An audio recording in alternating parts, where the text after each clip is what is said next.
That's heartening news. One more question on the stress that is being seen in the rural economy. Your higher allocation outlay to Manrega also is an indication, betrays, the stress on rural economy. If you look at the results of FMCG companies, consumer durable companies, even if you look at the Nielsen data, it shows that the rural volume growth has underperformed urban volume growth for almost 7 quarters now in a row. So what is your prognosis of rural demand, and how do you think we will deal with this going forward? I'm not sure I'll be able to describe how I view what is happening in the rural areas. Let us recognize that there is a lot of shift in the way employment is panning out. Let us recognize that migration is now looking at redefining itself in a way. Many people who went back to their villages with some skills acquired are wondering if they can continue being there and utilizing and benefiting from the skills that they've acquired. Industries too today are allowing a lot of work from home, and many who are avoiding traveling are also staying back. So that shift will have to be recognized. But equally, that's not to say people are staying back home without work or staying back and working from there, with large companies being established everywhere else. So there is a transition happening undoubtedly. Yes. Second, there's also this little savings which is coming through, which we are seeing from the various fixed deposits which are growing as different from small savings. Yes. You're also seeing some middle class looking at savings through the stock markets, demat accounts, and so on. So the indicators with which we are looking at the rural economy may vary, and there are very many newer indicators which we may not want to miss out on. Yes, I agree, FMCG market will also tell us that durable consumables are not being consumed as much as before. Yes. But, well, I take that as one indicator, but equally, the kind of activities which are now happening in the rural areas, because of better connectivity, because of other digitization, are also yet to be measured, I would think.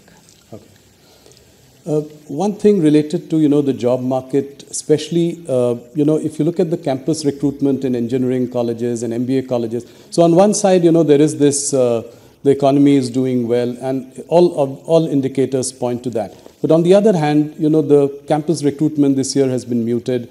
Salaries have been lower. Many students have not got a job offer yet. How do you see this, in relation to the overall big picture?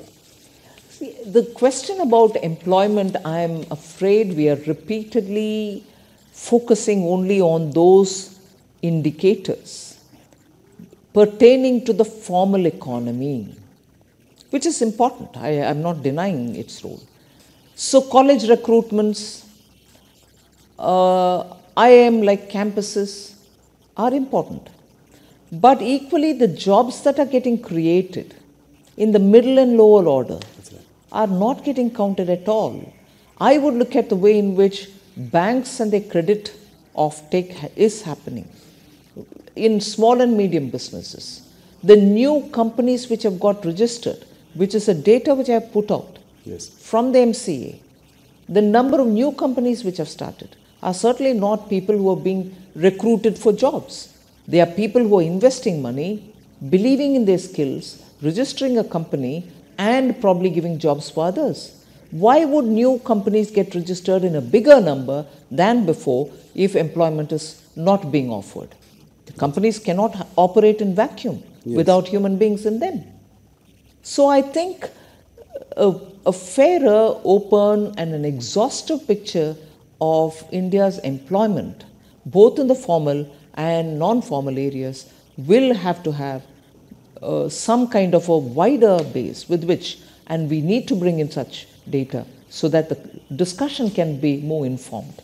And I think the global slowdown is also having an impact on our jobs, especially at the higher end, right? I mean, IIM campuses or engineering colleges, etc. Equally, because of the way in which artificial intelligence is coming, the kind of job requirements that are expected of new recruits are also changing. Yes. So the people with old skill sets are now expected to have additional newer skill sets for entering into a certain area which till now did not exist.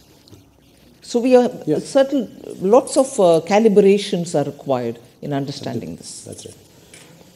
Yesterday in your budget speech, you were very appreciative of, income tax payers. In fact, the number of income tax, people paying income tax has gone up. Collections are up 2.4 times.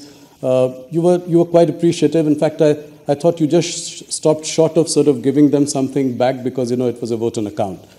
My question is that, salaried people are paying 30% today, whereas corporates pay 22% tax. In the longer term, directionally... Corporates meaning as an entity, yes, a company. That's right.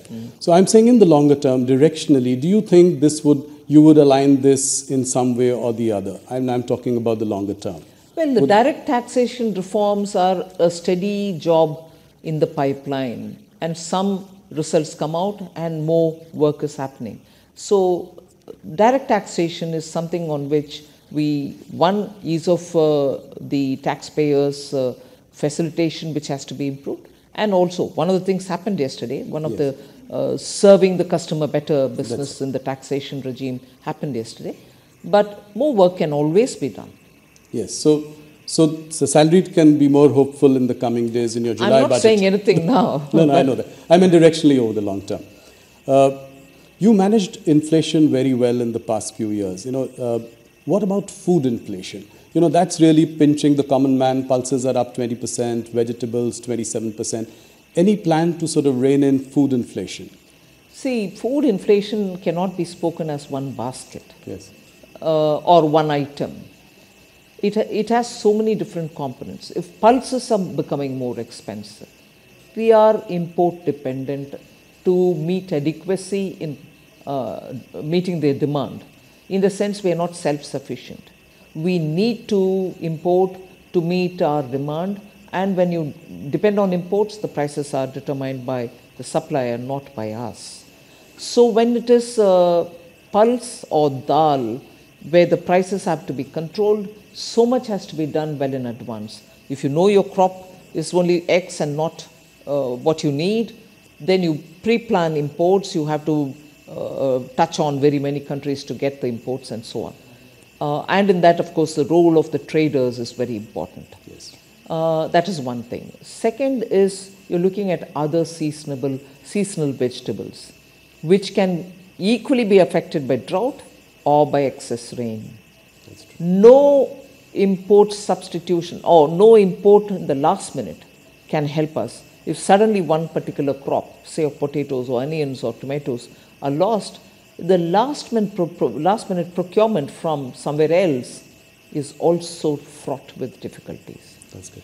So the treatment for controlling price for pulses and the perishable crops and let's say rice which can be stored are all very different.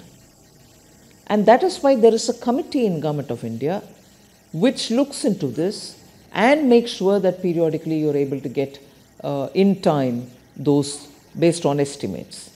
It's an ongoing job. It's not with a deadline. It has to keep happening. Yes. And I think largely the committee has been successful. Otherwise, we couldn't have been closer to the policy range. That's it. ಕನ್ನಡಿಗರ ನೆಚ್ಚಿನ news 18 Kannada ಈಗ WhatsApp ನಲ್ಲೂ ಲಭ್ಯ. ಕರ್ನಾಟಕ ದೇಶ ವಿದೇಶಗಳ 360 degree ಸುದ್ದಿಯ ವಿವರಗಳನ್ನ ನಿಮ್ಮ ಕೈ ಬೆರಳುಗಳಲ್ಲೇ ಪಡೆಯಲಿಕ್ಕೆ ಈ QR ಕೋಡ್ ಅನ್ನ ಸ್ಕ್ಯಾನ್ ಮಾಡಿ ನಮ್ಮ ಚಾನೆಲ್ ಫಾಲೋ ಮಾಡಿ ನೋಟಿಫಿಕೇಶನ್ ಆನ್ ಮಾಡಿ.